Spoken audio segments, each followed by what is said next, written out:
그러면 생명 그때 써줄 때 충분 거죠. 1200 파이트에서 300 파이트 밀어버리고. 나 두번 맞췄는데. 너 보여를 존나 쫓는데. 야 내가 3개를 했어. 다 한 페이지 한 페이지. 그 시뮬레이션까지 다 해서 했어. 계산으로 확인할 수 있다. 확인할 수 있는 것 중에 뭐 예를 들면 만약에 이제 이런 어떤 금속 원소가 있다고 칩시다. 금속 원소가. 그럼 여기 이제 누가 결합을 할 거냐면 이렇게 요거 일산화탄소 같은 게 강한장 니가. 네, 만약에 이제 결합을 한다고 쳐보자 이런 말이에요. 무슨 말이겠어요? 그럼 이제 제가 결합을 할 때 저 탄소에도 비공호 전자가 있고 산소에도 비공호 전자가 있잖아요. 그럼 이제 얘가 만약에 결합을 하는 데 있어서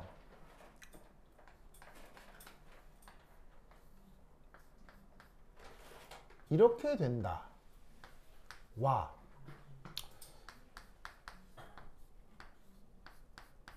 이렇게 된다. 보이시죠? 이렇게 이제 두 가지가 있을 거란 말이죠. 그러면 이게 실제로는 어떻게 되죠? 오랑 결합하죠. 실제로는 어떻게 돼요? 오랑 결합. 오랑. 실제로는 번째. 이쪽이죠? 이쪽이죠? 네? 그래서 비공호 전자가 있으면 산소가 결합하는 건 불가능해요. 그럼 이게 불가능하다라고 하면 만약에 계산화학의 툴이 있을 경우 첫 번째 여기서 확인할 수 있는 건 바로 이쪽 결합력과 이쪽 결합력을 비교해 볼 수도 있겠죠. 무슨 말인지 알겠어요? 실제로는 이게 되는데 만약에 이게 된다고 하고 결합력이나 결합 길이를 계산해 보고 이게 된다고 하고 결합력이나 결합 길이를 계산해 보는 거예요. 무슨 말인지 알겠어요? 그럼 당연히 어디가 결합력이 커지겠어요? 이쪽이 커지겠죠. 이쪽이 커지겠죠. 실제로 저렇게 되고 실제로 이렇게 되거든요. 그럼 이거를 이제 꼭 그런 계산 툴이 아니라 이런 양자역학적 계산이 없었던 100년 전 고전화학적 개념으로도 설명할 수 있을까요? 있을 수 있겠죠. 할 수 있으니까 내가 하는 얘기겠죠. 무슨 말인지 알겠어요? 나는 옛날 사람이라서 여러분들처럼 코딩이나 컴퓨터를 활용하는 능력이 거의 없어요. 그러니까 나 같은 사람은 옛날 사람이니까 옛날 화학적 개념으로도 이걸 설명하려고 나는 노력하거든요. 그럼 이때 이제 어떤 설명을 하느냐? 이거예요. 여러분 혹시 루이스 구조상에서 형식전화라는 개념 알죠? 네. 이번 시험 범위이기도 한데 C가 음수라고. 요 형식전화 얼마예요? 마이너스 1 마이너스죠? 요 형식전화 얼마예요? 플러스 1이죠? 그리고 편의상 얘 그냥 정기적으로 중성이라고 해봅시다. 네. 물론 금속은 무슨 이온이 많죠? 야. 물론 금속은 양이온이 많지만 사실 전기적으로 중성인 철하고도 얘가 결합합니다. 그것도 매우 잘합니다. 알겠어요? 그래서 뭐 양이온이 많지만 그냥 계산하기 편하자고 전기적으로 중성이라고 합시다. 그럼 잘 봐요. 여기에 있는 산소가 가지고 있는 비공호 전자쌍이 이렇게 제공되었다 라고 하면 이때 탄소 형식전화 얼마겠어요? 마이너스. 탄소 형식전화 여전히 1-겠죠? 네. 철 형식전화 어떻게 될까요? 잘 유명했잖아요. 철 형식전화. 철 형식전화 어떻게 될까요? 마이너스 1이죠. 1-겠죠. 네. 왜냐하면 형식전화 따질 때는 어떻게 해야 돼요? 받은 전자에게 절반으로 잘라서 카운팅 해야 되죠? 네.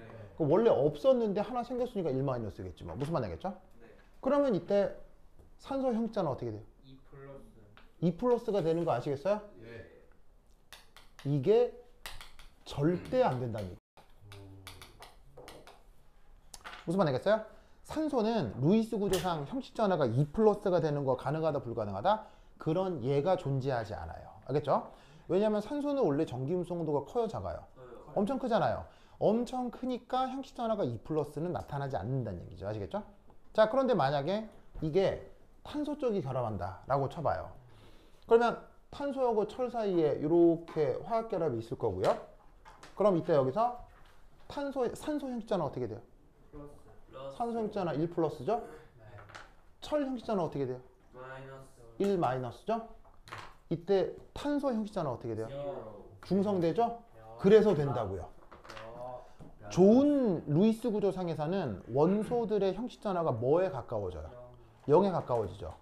그러니까 고전화학적으로는 이것보다 이게 훨씬 좋은 거예요. 그게 계산화학 상에서는 이것보다 이것의 결합력이 더 크게 나타날 거예요. 무슨 말 알겠죠? 요게 첫 번째고요. 그 다음 철은 사실은 철과 같은 금속을 무슨 금속이라고 하죠? 이런 걸 전이금속이라고 하죠. 전이금속은 어느 오비탈에도 전자 배치가 되는 애들이에요. d 오비탈에도 전자 배치가 되는 애들이죠. 특히나 여러분 기억날란가 모르겠는데 철 전자 배치 기억나요? 어떻게 됐어요? 철 전자 배치 어떻게 돼요? 자, 18개까지는 알곤이랑 똑같고 얘 원자 번호가 26번이잖아요. 알곤까지는 똑같고 그 다음 나머지 6개 어떻게 채워야 돼? 바로 3D6,4S2죠. 무슨 말 알겠어요? 뭐 바꿔 쓰기도 하고 하는데 d 오비탈은 어쨌거나 전자가 어떻게 돼 있어요? 있잖아요. 그렇죠? 그래서 그거를 감안한다면 d 오비탈의 전자가 있잖아요. 그렇죠? 그걸 감안한다면 홍 왜 또 뭐? 민재가 있는 줄 알았어요. 여기 민재가 있는 줄 알았다고요? 내 목소리 따라했거든.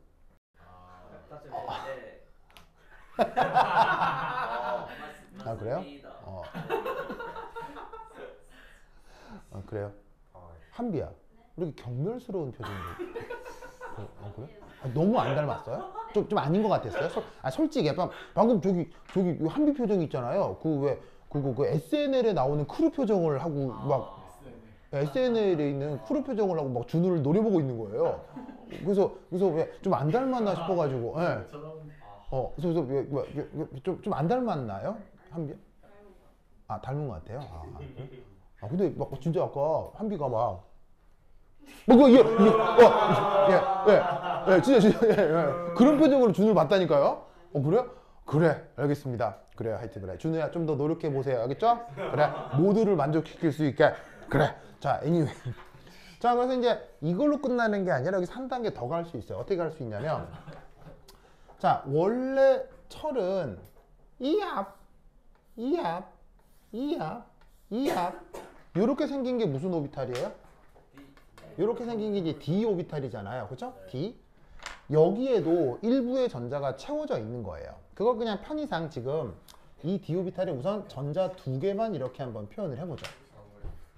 그러면 그 다음 어떻게 되냐면 철하고 자 여기에 탄소, 산소, 비공유 전자 한 다음 이렇게 되죠? 그리고 여기에 있는 요 파란색 전자가 여기에 있고요. 그리고 이때 형식 전화가 이게 플러스고 이게 중성이고 이게 다시 마이너스가 된다고 했죠? 이럴 때 여기 d 오비탈 전자가 이렇게 있었다고 치자 이런 말이죠.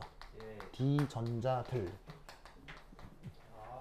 그럼 이때 여기서 어떤 생각을 할 수 있냐면 바로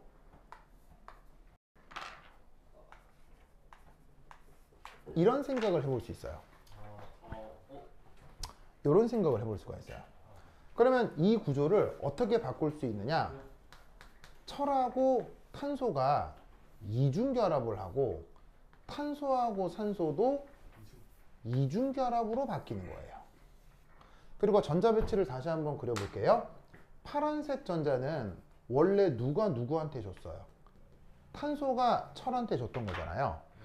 그런데 이 노란 전자는 누가 누구한테 준 거예요? 되려 철이 탄소한테 준 거죠. 완전. 그리고 이때 산소가 비공유 전자 쌍이 한 쌍이었는데 예전 파이 결합 전자가 1이 오게 되죠. 됐어요? 됐어요?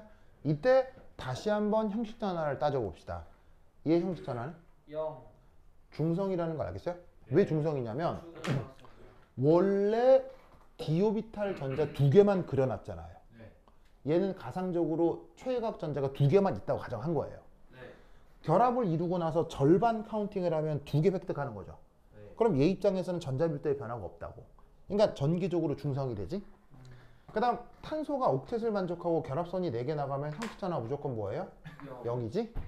산소가 결합선 2개 나가고 옥텟 만족하면 형식 전화가 또 0이지. 그러면 형식 전화가 다 0, 0, 0.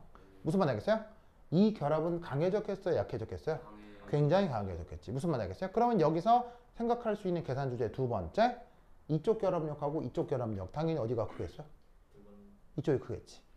그래서 탄소하고 철 사이에 단일 결합만 가정하고 결합을 해보는 거예요. 그러니까 계산을 해보는 거예요. 두 번째, 이중 결합이라고 하고 계산해보는 거예요. 당연히 어디가 크겠어요? 이쪽 크겠죠. 무슨 말 알겠어요? 그 다음 세 번째 주제는 뭐겠어요? 세 번째 주제는 뭐겠어요? NO를 바로 요게 이렇게 변한 거죠.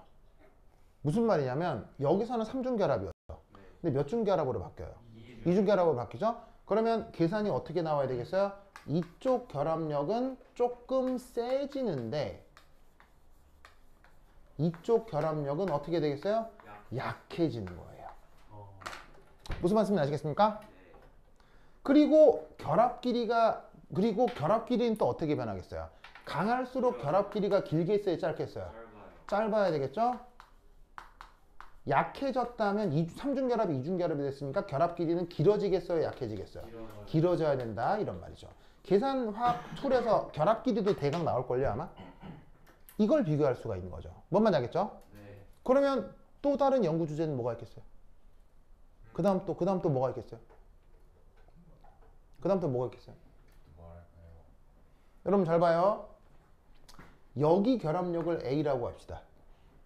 여기 결합력을 B라고 합시다. 여기 결합력을 A라고 합시다. 여기 결합력을 B-라고 합시다.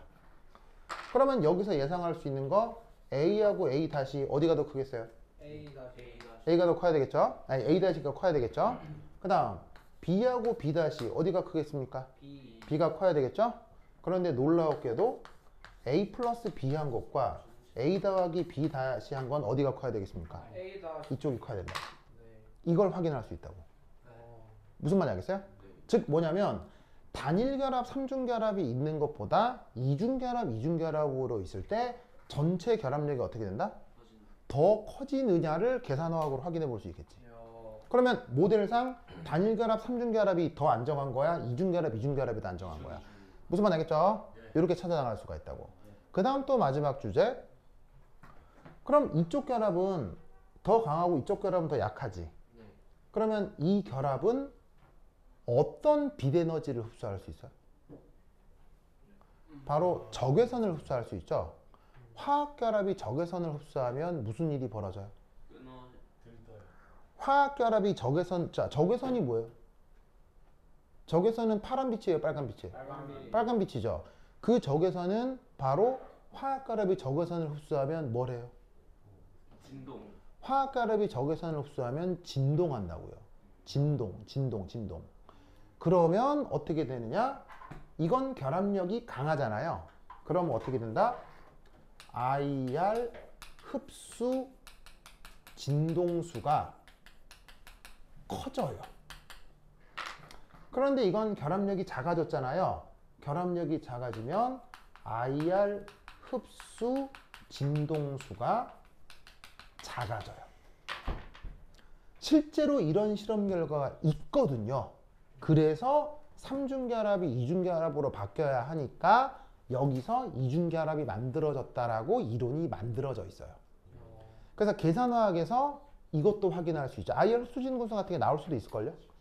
네, 무슨 말 알겠어요? 지금 여러 가지 포인트들이 있죠. 그 여러 가지 포인트들에 대해서 콕콕콕콕 해가지고 계산에 돌려가지고 나오면 그 비교해서 뭐 한번 쓰면 되게 괜찮은 게 나오겠죠. 됐죠? 됐죠? 이 논리를 끄끄 기억해 두시기 바랍니다. 오케이, 됐다. 자, 준다. 자, 요거부터 한 10분 쉬었다가 갔습니다. 환실 갔다 오세요. 갈게요. 어디 가는 거예요? 2차 타고. 아, 2차 타고요? 근데 괜찮아.